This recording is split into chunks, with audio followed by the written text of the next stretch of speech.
United States, with entry points at hundreds of airports, harbors, and along a border of more than 100,000 miles, is protected by the Department of Homeland Security, including the Transportation Security Administration, the U.S. Coast Guard, Immigration and Customs Enforcement, and Customs and Border Protection, including the Border Patrol. This is Border Security USA.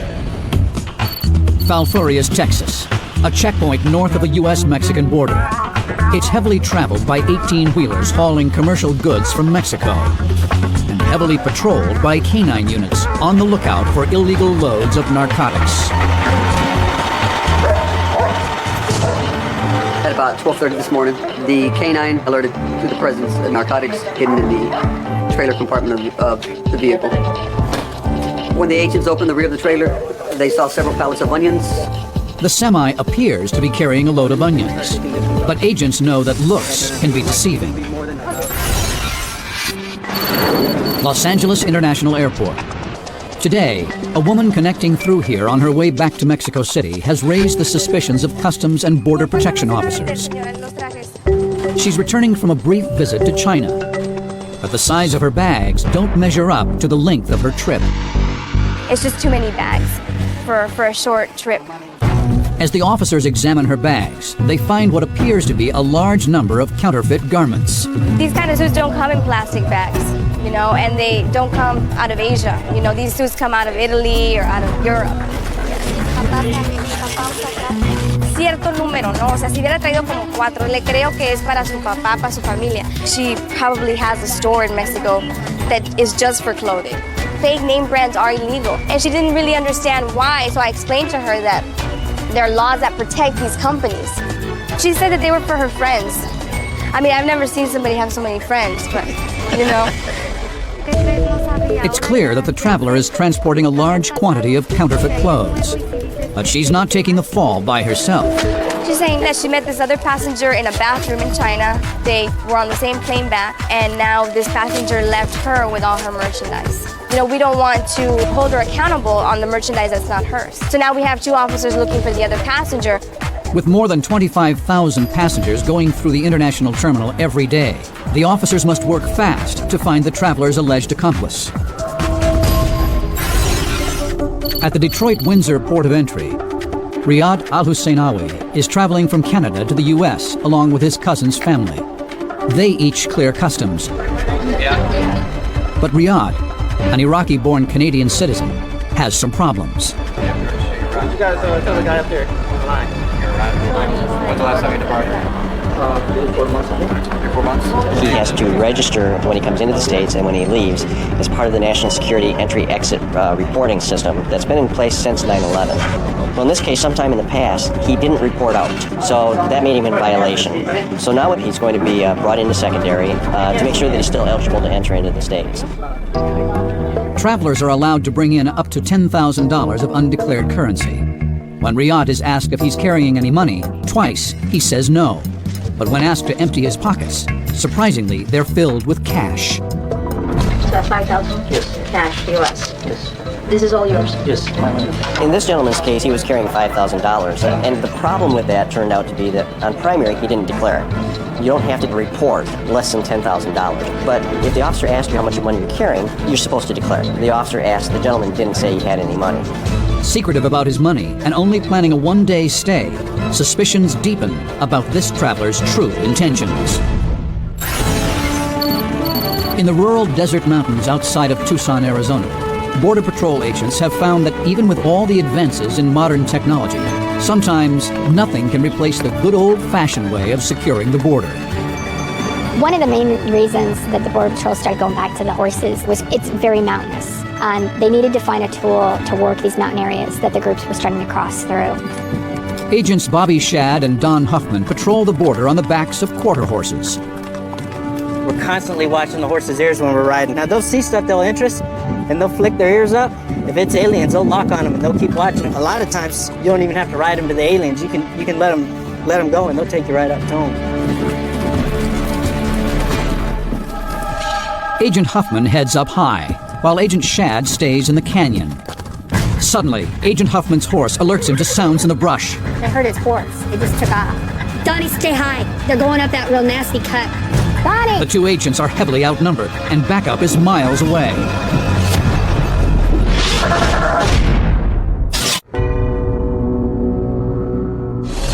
In the rugged desert mountains of the Arizona-Mexico border, Horse Patrol Agent Shad and her partner have spotted a large group of illegal immigrants on the run.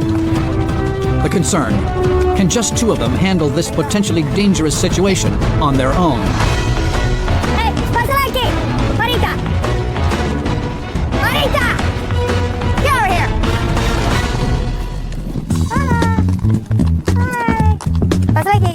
Y todos sentamos, por favor. Donnie, wherever you're at, stay there. I think we're just on the other side of the hill, and I got 3 more right here. Apparently he's been picking them up as he's coming up, too. The numbers keep growing as Agent Huffman sweeps the mountain. Sí, yo trabajo en la noche. But these illegal immigrants make it their job to find their last remaining friend, still hiding out in the brush. You see him? Come on! He's giving in to peer pressure. Good job! This group was great. They were in good spirits. They were very cooperative, which was very nice. Finally, the group arrives at the bus that will take them to be fingerprinted and processed. Prosecutions are determined on a case-by-case basis. None of these illegal immigrants had criminal records, and they were returned to Mexico. México está acá. Andamos luchando, pues, queremos disfrutar la vida y solamente acá en el país de acá, pues. Nos traicionó el cerro. Pero ni modo, le vamos a intentar de nuevo. They're coming into the country to try to better their lives. Okay, my job is simply to find them, to apprehend them, to try to convince them to do it legally. In Falfurrias, Texas, a load of pungent onions is no match for a drug-sniffing dog's keen sense of smell. There are a lot more agricultural goods in this truck than just grocery store produce.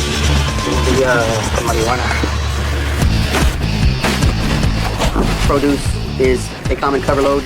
Onions, for whatever reason, are popular, but the canines have the ability to separate the marijuana odor from the onion odor. That's why we're crying. The real tears are going to be shed by the driver. The driver was placed under arrest. He was questioned as to the contents of his vehicle. He stated he knew that something illegal was in the vehicle, but he was not sure what it was. The case was turned over to the Drug Enforcement Administration and is currently under investigation. Today we seized 2,800 pounds of marijuana. Estimated street value is going to be $2,240,000. While this 2,800-pound seizure is large, officers here have seized up to 10,000 pounds of pot in a single bust. Back in Detroit, the problems for Riyadh, an Iraqi-born Canadian citizen trying to enter the U.S., continue to mount. The initial concern was that he visited the U.S. a few months earlier and failed to register when he had left, as required by law. Now he's being questioned as to why he was nervous about revealing that he was traveling with $5,000 cash. Any reason in particular why you're traveling with such a large amount of money? I came from Calgary to buy a car in Windsor. And this you brought in from Iraq? Yes. When was the last time you went to Iraq? 2 years ago. Keep the money for good luck? Just in my wallet. In this gentleman's case, he was carrying $5,000, and the problem with that turned out to be that on primary, he didn't declare it. You don't have to report less than $10,000. But if the officer asks you how much money you're carrying, you're supposed to declare it. And there will be some questions about the intent of use for the money, just to clarify the fact that he didn't declare it the first time around. Have you ever been refused admission to the United States for any reason? But they gave me a number. They said when you get in or out, I should let you know. So basically they advise you about the NCA program and how is it that you have to do it back and forth. Okay. You lived in Iraq all your life until 1991. Okay. I born in Iraq. I was participating in an uprising against Saddam Hussein in 1991. What Saddam Hussein did to my country is like really nobody does it in the whole history. So that's why I was against him, and I'm proud of it. What I'm going to have you do is that I'm going to have you take a seat back in there in the office where you were before, and then we'll make this as quickly as we can. Okay? Go ahead, please.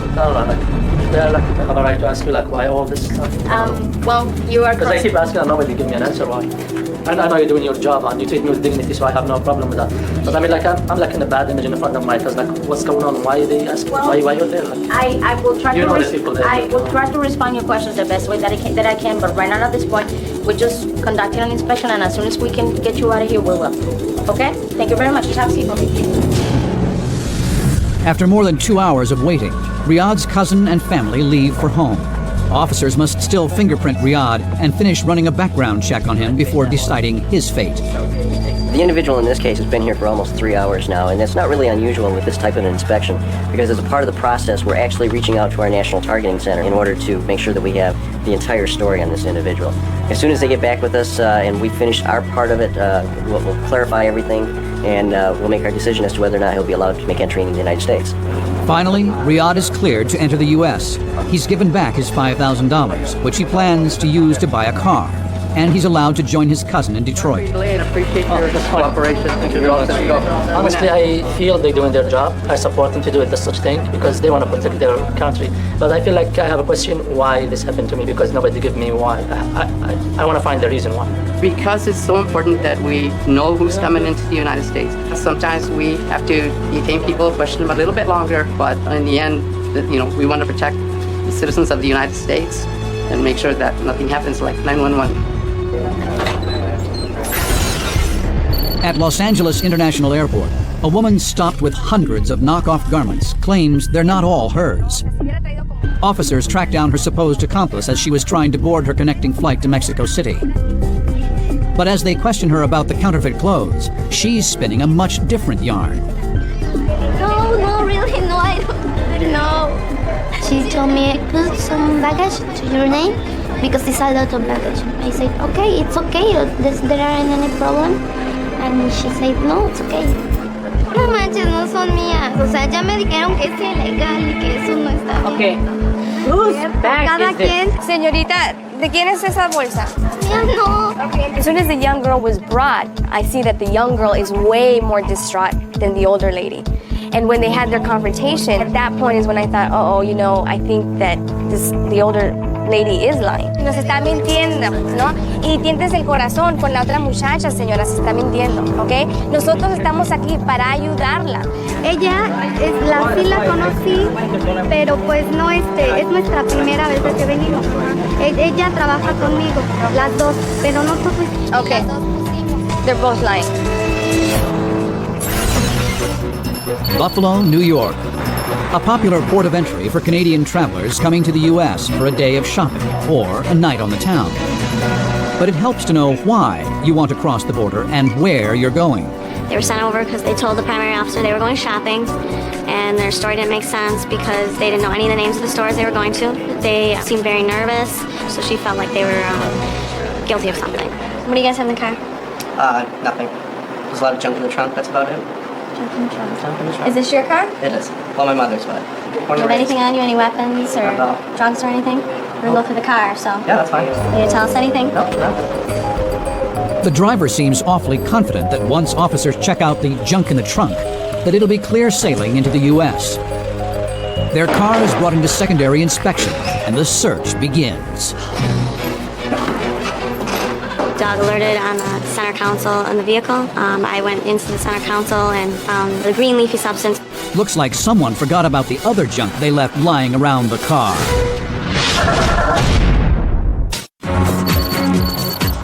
In Buffalo, New York, 3 Canadian friends are trying to enter the U.S. for a day of shopping. But it seems like those plans might have been snuffed out with the discovery of what appears to be pot inside their car. That stuff in the console tested positive for THC, marijuana. How'd you get in the car? Must have been there a while ago. I've smoked in there before. Mike's car. Who's driving? I am. Mike, you know that's not legal to bring into the United States? Well aware of it, yeah. So you know you're in trouble now. You could be arrested. 3.5 grams. Not a headline-grabbing bust, but the border has a zero-tolerance policy. So even one seed can be grounds for arrest. The Buffalo Police Department is notified to see if they want to take over the case and prosecute the young man for drug possession. If so, he will be arrested and immediately taken to jail. All right, thanks, Larry. Bye.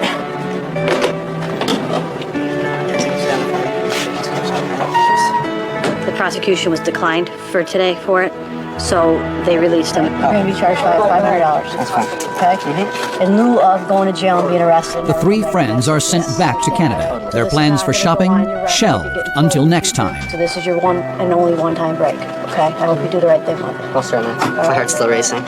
If I've gotten arrested, I'd go to jail here. Probably lose my license.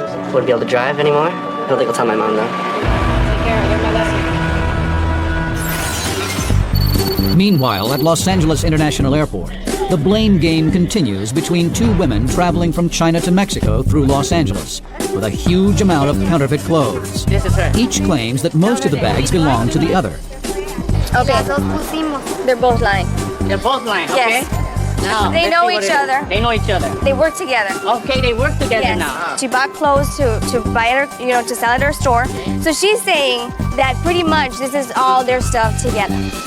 The officers check both women's travel documents to sort out the contradicting stories. They discover the older woman has paid for the younger woman's entire trip. Why would she pay you your ticket, your everything to go to China? Because she needs you to bring that.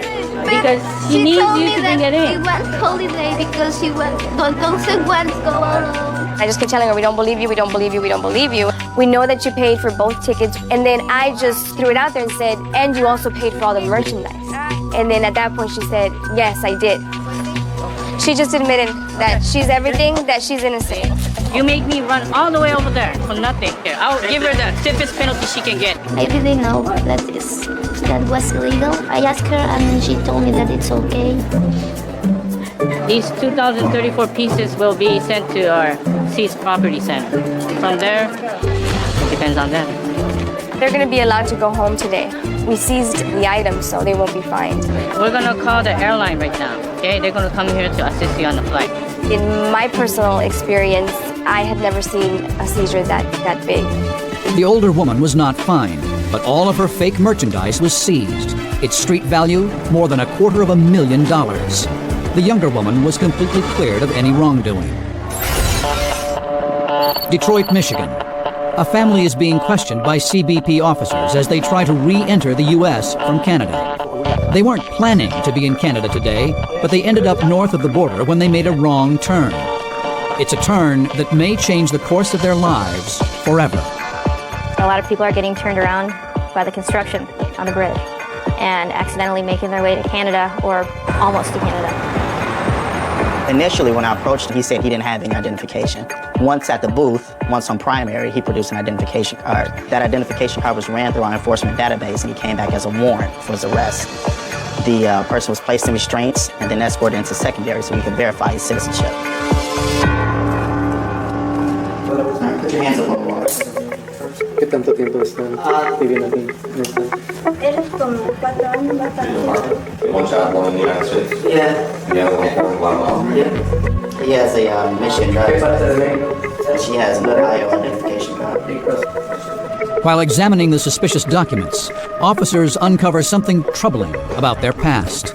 She was encountered by the U.S. Border Patrol, and she gave this name. And she has an Ohio driver's license with a different name on it. And now she has a Puerto Rican birth certificate with a different name on it. And then when we ask her what her real name is, she gives us Marina Martin. So she's given us basically 4 different names. She's obviously lying to us more than one time. Have you ever been arrested before by the police? ¿A la policía? No. Ahora te mandas a quitar eso si sale algo. Tienes que decirnos algo ahí. Memphis, Tennessee, the hub for Federal Express. Each day, CBP officers process packages arriving from overseas, searching for everything from drugs and illegal food items to fraudulent documents and counterfeit money. Within Customs itself, we process on an average 70 to 80,000 packages every night. That means the conveyor belts are getting ready to start up. During his 2 decades of service, Officer Cole German has developed a keen eye for picking out the bad packages. What we're doing is we're trying to protect America. The best way to do that is by actually stopping the bad guys and what they're trying to bring into the country that's wrong. No, ma'am, that's bad. Officer German spots something very unusual in one of the first packages he inspects. Counterfeit checks. Walmart. Each one of these is almost $1,000 in value, supposedly. It's fake money. The total value of the phony checks was $956,350. They will be confiscated as part of an ongoing investigation. It's the first big bust of the night, but already there's more as another officer hits pay dirt.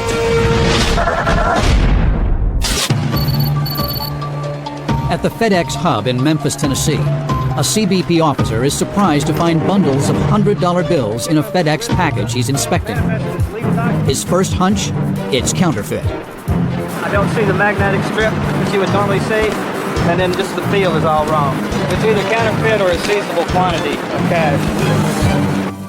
Further examination will be needed to determine if it is indeed counterfeit. What is it here? I think these teller receipts might just be an attempt to make it look more authentic. Well, look at the teller receipt, though. July of 1987, and it's all in 100s. It sure is odd that all the money is from 1987. There's banknotes on there from a couple different banks. We got 20-year-old bundles that we're looking at, so someone's been sitting on this money a while. Surprisingly, the $150,000 is real money. Officers now contact the FBI to see if it's part of a robbery. Yeah, we just wanted to be able to see if we can run some serial numbers. So, like I said, there's large quantities, so it's mostly new bills, still with bank wrappers on them. Okay, appreciate it. Thanks for your help. Thanks. Bye-bye. That was FBI. The FBI eliminates the possibility that the money was stolen, but it will remain in CBP custody because it was undeclared and requires further investigation. If you want to send $150,000, I recommend you do a wire transfer or do a check. Those are much safer means of handing over that kind of money. Authorities attempted to contact the shipper of the money. That person never responded and has made no efforts to claim it. In Detroit, the parents of two young children are being questioned by officers about suspicious documents they're carrying. A background check reveals that the mother has been using 4 different names. Now the father's identity is being investigated. Officer Ferguson just found out that through basic queries in the system, this individual was reported before in '95, and he was lying about it. He's actually could be looking at some kind of prosecution case just for re-entry after deportation. I believe they were Guatemalan citizens, and they had no legal residence in the state. It's kind of heartbreaking. He has 2 small kids with him. You know, you don't have legal status here. You're here illegally. You know, we don't want to make it hard for your family. You know, we have to deal with these issues, but you know, we want to make it best for everyone. The father and mother are concerned they might be taken into custody, and that brings up another fear: being separated from their children. I told her that we would keep her safe, and she said she'll tell us whatever we want to know. I figure that he is a distraction. He doesn't want her to tell the truth in regards to what's going on.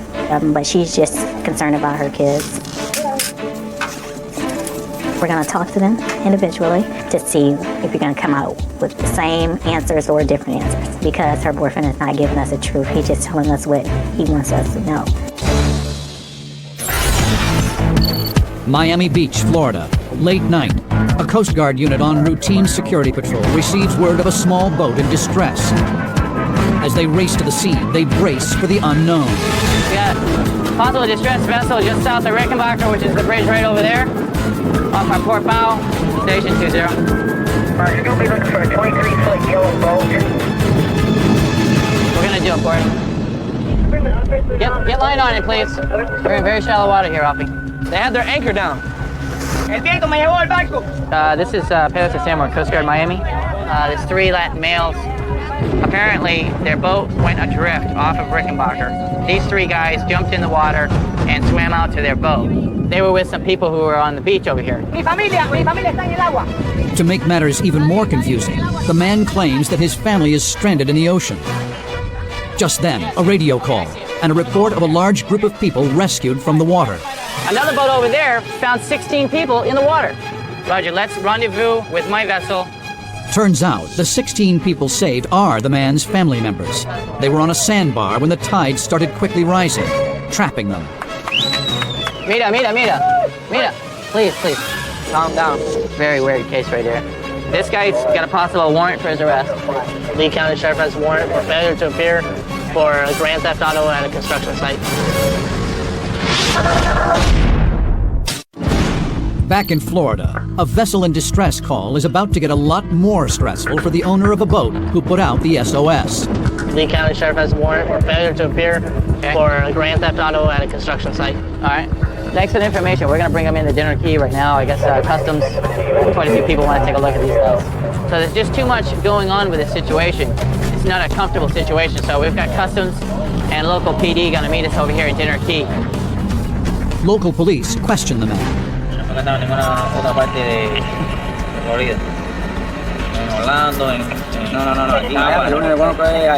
The warrant that we're looking at through Lee County, they've got a picture of the guy who's wanted. So we're taking the ID off the guy that we have, and we're matching up with that picture on the computer. And if the two match, this guy goes to jail tonight. If they don't match, he goes home. They checked him through their system, and the guy that was wanted from Lee County had tattoos on both arms and on his chest. So we went over to check the suspect out. He had no tattoos, so different guy. Yeah, let him go. Here's your ID, and you guys are good. All right? Okay? All right, no problem. We're out of here. Oh, boy. I love it when they fizzle out to nothing. Overall, we still responded to vessel in distress, got on scene, so that's a success right there. When it comes to border security, CBP officers will tell you they take the good with the bad. But nothing can compare to the cargo they must inspect each day that arrives from our friendly neighbors to the north. Port Huron has probably the largest amount of trash trucks that come in across the United States. This is Canadian trash coming into Michigan landfills. So we get about roughly 400 trucks a day coming across here to go to 3 landfills in this area. We do examine a few each day to make sure that they're compliant. We head down to the landfill and offload there.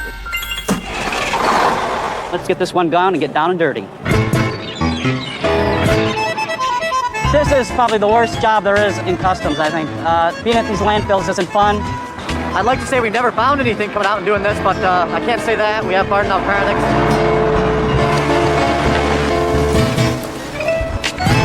We use the probe to kind of move the trash around and pull certain areas out so that we can look at them better, open some of the bags that may look suspect.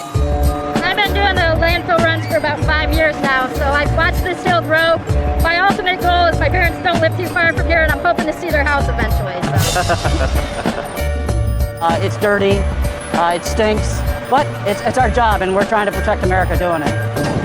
It might not look like front lines, but these officers are securing our borders, one trash bag at a time.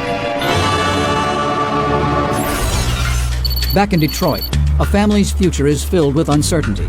The man and woman, both illegal immigrants, are facing detainment and possible deportation. Meanwhile, they wonder what will become of their 2 children, one a U.S. citizen by birth, and the other a Guatemalan citizen. We're going to talk to them individually because her boyfriend is not giving us the truth. He's just telling us what he wants us to know. This whole process will be a lot easier if you just make sure you tell me the truth with all this stuff. ¿Cómo es que pensaste? Un coyote. ¿Cuánto pagaste el coyote? Con todo esto nos cobraron como 2.500 y en esta Sonora, en el desierto. She crossed the Sonora Desert with a 1-year-old child. ¿Cuántos días quedaste andando por el... Sí. ¿Y tú pensaste que vas a morir ahí en el desierto? She thought she was... Se enfermó, le dio fiebre, yo no tenía nada de qué dar, ni comida, ni nada. Uh-huh. The coyote asked her several times if they should keep going because he said the child looked like he was going to die. But she said that she just wanted to keep moving north so that her child could have a better life. The mother is issued a notice to appear, ordering her before a judge who will determine a court date for her immigration hearing. She will not be detained and will be allowed to remain in the U.S. to care for her children until the court decides her fate. So the issue is that we were going to serve him with a notice to appear, but he has to be detained until his hearing, whereas she is released with a promise to return for her hearing date. With that, she can take care of the kids. He's going to go ahead and go to jail and wait for his hearing. Sometimes it's hard to kind of, not really get emotionally involved in it, but this one took me aback a little bit.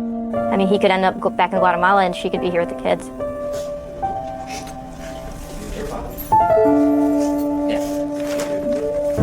Steve vino a los Estados Unidos para buscar una vida mejor, para tener algo para mis hijos. Ando triste por mi familia, no sé qué va a pasar. lo que me duele mucho era mis hijos. Both parents are awaiting their immigration hearings. Laredo, Texas is just one of 25 land ports of entry along our southern border, where commercial trucks filled with cargo cross from Mexico into the U.S. While waiting to clear customs, some trailers are stored at a bonded warehouse, and CBP often makes unannounced searches of these trailers. The bonded facility is an extension of customs. We go do what we call a compliance review of the warehouse and match the physical inventory with the actual paper inventory. I just had to go outside because all these bay doors are closed. And a lot of times they close out the bay door so we can't see inside as to what they have in there, or sometimes they're trying to hide something. It was locked me inside, so there's no way for me to open it. And as I walked in here and actually looked inside, I saw 6 people sitting inside. The one's on the right side of the family and the other one's a friend of theirs. Buenas tardes. ¿De dónde son ustedes? ¿Todos son del Estado de México? It turns out that 5 of them are related. There's the mom, there's 2 daughters, the husband, and the son-in-law. And the other guy that was there with him, he just happens to be a friend of theirs that they met through church. ¿Cuándo llegaron aquí? Unos meses. 2 meses? ¿Tienen 2 meses aquí en esta trailer? They claimed they've been in here looking for work, and they claimed that they had seen us drive up. And as they saw us drive up, they ran all the way over here and jumped inside this container. One of the girls had one of those card knives. What? Yeah. There's one of them. That's probably working. Yeah. Locked up. What did it say on it? Freddie. Our suspicion is that they were working at the warehouse because they had the tools, sheetrock knives, and they had markers. Okay, we found a cell phone on it. Got contact numbers there. We're looking for any names that are associated to anybody in the warehouse. She had a knife for cutting cardboard. It said Freddy on it. There's a Freddy in this phone. Is there a Freddy worker? What has Officer Sanchez stumbled upon? At a bonded warehouse in Laredo, Texas, Customs and Border Protection has discovered 6 illegal immigrants hiding in a cargo container. Officers have confiscated a cell phone and a box cutter, and they're suspicious that the warehouse may have been illegally employing this family. Is there a Freddy worker? No, not that I know of, and this is one of the other guys that happened. We can't prove they were working at the warehouse because they were not actually in the warehouse, but in the actual clock's car. CBP officers called us to go pick them up and interview them to see what their legal status was in the United States. What we did was interview them, and that we did separately, to make sure that their stories were all similar. ¿Estaba trabajando ahí en la compañía? No. ¿Y se han estado quedando en dónde? ¿En qué casa? Si lo llevo yo a la casa, usted me va a poder decir, esa es la casa. Sí. Seeing cases like this is very hard. We have to do what's best for the family in the interest of the family, especially if there are minors involved. The family did not have a criminal history. They had never been apprehended before. We determined they're illegal in the country. We're going to go ahead and process them and send them back to their home country, which is Mexico. Because the situation involved a minor, we did not prosecute. If the family does try to illegally come back to the United States, they risk the chance of being prosecuted. They would have criminal charges in their files and also expeditedly removed back to Mexico as well. Yo soy el más agraciado por se portaron ustedes con nosotros. Sabemos que veníamos mal y pues nos vamos, ¿no? Gracias a Dios. No me voy con resentimiento ni nada. While each day hundreds of illegal immigrants are turned away at our borders, there's another side to immigration that is often overshadowed. The U.S. remains a welcoming melting pot, where every year close to 1 million immigrants follow the legal path to citizenship. Recently, 417 applicants from 75 countries gathered in Boston to take the final step in that process. Here we are at Faneuil Hall, and we're going to have our swearing in for all the new citizens. It's a great day for everyone. I want to welcome you all for our naturalization ceremony. All the hard work that they've done is coming to fruition today. I got my flag, my American flag that I never held before, and now I am proud of it. Karina Sandoval left her native Guatemala 22 years ago. I am going to be becoming a U.S. citizen today, and I feel that I kind of filled up a little hole in my life. I have 2 kids, Albert and Valerie. I want them to have what I didn't have. Hi! Hola, mi amor! when you are in Guatemala, the United States, it's like up there. It's like something you can't reach. And in villages like mine, it's something impossible, but it's the dream of everybody. And that's what I did. We are a nation of immigrants. All of us. Every single one of us is either himself or herself an immigrant or the direct descendants of immigrants. John and Abel Carballo are the last two of 10 brothers from a Portuguese family to become American citizens. I'm very excited with me and my brother for us to do it together. He encouraged me to go forward, and I encouraged him to do the same, and we went just back and forth, and we decided, okay, let's do it together.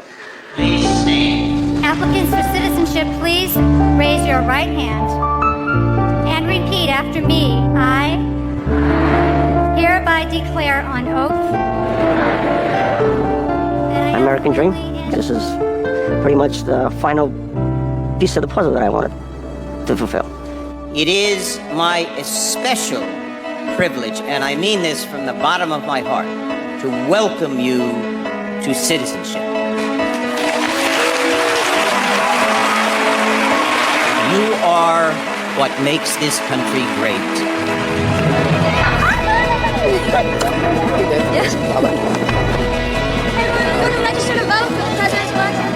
And as soon as I came out, the first thing I wanted to do was register to vote.